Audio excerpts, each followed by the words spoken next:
ওয়ালাইকুম। আপু কেমন আছেন? কেন আসছেন এই ভিডিওতে? ভালো আছে, ভালো একটা মনের মানুষের জন্য তো বলুন কেন আসছেন? আবার একটু বলুন। ভালো একটা মনের মানুষ খোঁজার জন্য তো আপু শুনতে চাই, আপনি যে আমাকে একটা নাম্বার থেকে ফোন করলেন, এই নাম্বারে কোনো ইমো আছে আপনার? ইমো? নাই নাই।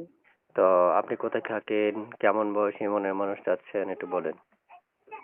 আমি নরসিংদী থাকি, বয়স যেরকমই হোক, যদি ভালো একটা মনের মানুষ পাই এরকম হলেই আমার চলবে।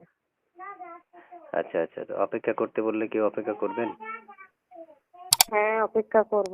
তো আপনি আমি যে নাম্বার থেকে আপনাকে ফোন, যে নাম্বার থেকে আপনি আমাকে ফোন করলেন, এই নাম্বারটা আমি দর্শকদেরকে দিয়ে দিচ্ছি। একটা কলও কেটে দেওয়া যাবে না, মনে থাকবে? হ্যাঁ, মনে থাকবে। একটা কলও কিন্তু কেটে দেওয়া যাবে না। প্রত্যেকটা কল আপনাকে দর্শকে কল দিলে রিসিভ করে কথা বলতে হবে, ঠিক আছে? হ্যাঁ, ঠিক আছে। আচ্ছা, তো শুনতে চাচ্ছি এই মুহূর্তে যে আপনি মানে আহ, বাসায় কে কে আছে, বা আগে বিয়ে হয়েছে কিনা, এ বিষয়টা আমাদেরকে একটু বলেন। বাসায় ছোট একটা বোন আছে, বাবা মারা গেছে, আর আম্মু আছে। আর আমার বিয়ে শাদী হয় নাই। বিয়ে হয় নাই না? না, বিয়ে হয় নাই। আচ্ছা আচ্ছা আচ্ছা আচ্ছা আচ্ছা, বুঝতে পারছি।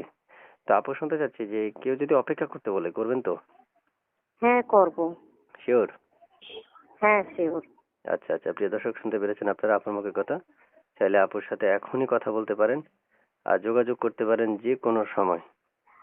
তো আপু শুনতে চাচ্ছি যে যোগাযোগ করার জন্য আমি যে নাম্বার দিচ্ছেন এটা দিয়ে দিচ্ছি, এখনই কল দিবে দর্শকে।